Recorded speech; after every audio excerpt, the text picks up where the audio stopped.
Joining us for the entertainment panel is Abby St. John. Abby, there's a few things on the agenda today, including the fact that Marvel did earlier this week unleash a new show onto Disney Plus, Loki, the very long-awaited standalone franchise show about everyone's favorite character from Thor. So, Abby, take us through episode 1 and what your impression was and what we maybe could expect later down the road here. I loved it. I thought that it was fantastic. It was a great first episode, and it really set up what we can expect for the next 5 episodes. It is a 6 episode series, just like the Falcon and Winter Soldier. The first episode was about 51 minutes long, including the credits.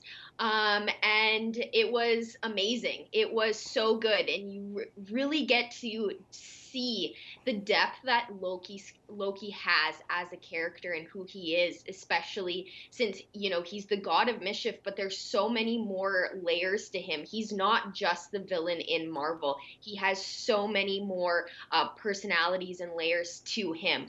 And Tom Hiddleston and Owen Wilson's character Mobius, they have great chemistry. They are a great duo, and they really showcase that in the first episode. And it's also a more darker, more eerier type of comedy as well.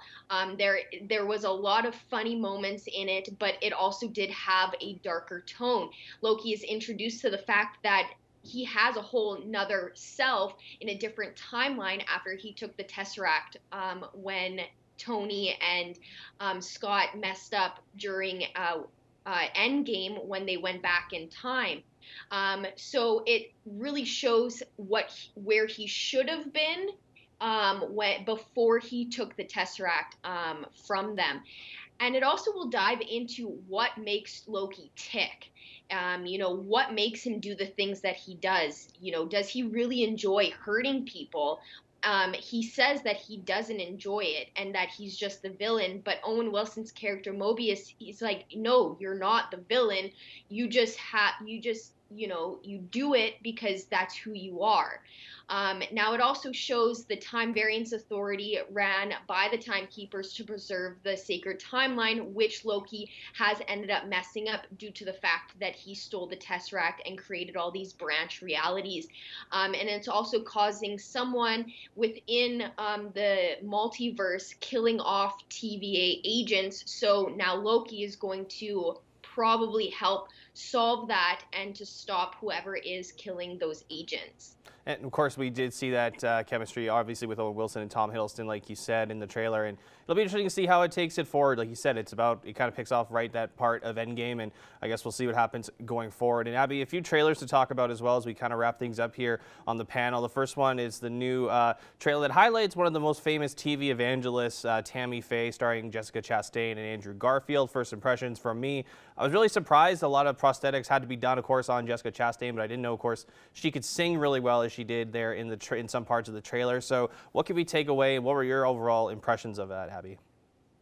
I think she's the perfect person to play this role. She's very big and she has a lot of range. And like you said, shocked by her big, loud singing voice. And that is her actually singing in the movie. I think she does a fantastic job in the trailer alone and really showcases who Tammy Faye was, as, like you said, televangelist, and it will showcase her rise to stardom and then her ultimate fall when her husband cheats on her and then cheats out her viewers out of $150 million. So it's going to showcase her rise and her fall and where she goes after that. It also shows just how big of a AIDS and LGBTQ activist she really was back in the day, especially since Christians and evangelists, they didn't support gay rights and they didn't support AIDS rights. So she really, really sets the tone for who she was as a person. And I think Jessica Chastain was the perfect person, like I said, to play this role.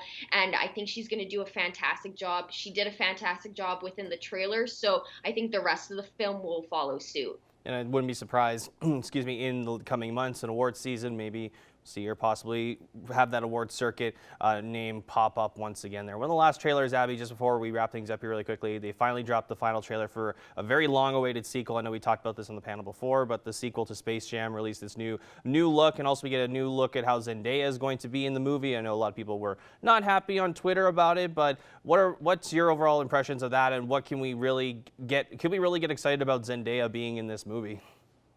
I think so. I think she's, she has great range and she's a fantastic actress. And she's voicing Lola Bunny, who is an iconic character, especially in the first Space Jam movie. So I think it's perfect, and I think she will do a fantastic job. And the film itself looks incredible. It looks very Space Jammy, but with obviously newer technology and new animation.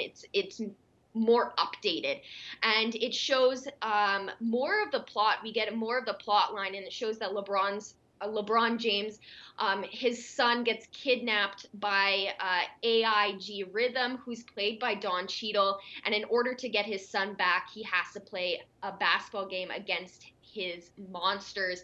And so LeBron, he recruits the Toon Squad, obviously to play together. But the twist is, if they don't win, not only he won't get his son back, but the Looney Tunes will be deleted from TV. So the lot is on the line, and I think it's going to be a fantastic movie. Like we've talked about before, it's its own movie. LeBron James has stated and made sure to state that this isn't a sequel, that this is its own movie with its own storyline. And I think we got to see that in the trailer. It wasn't like the first movie at all, minus the basketball game. So I think newer fans and past fans should get excited for it. And there's a little bit more of a family connection in that trailer. Of course, we saw that as well. And of course, lots of NBA stars expected to be in that movie as well. Abby St. John, thanks so much.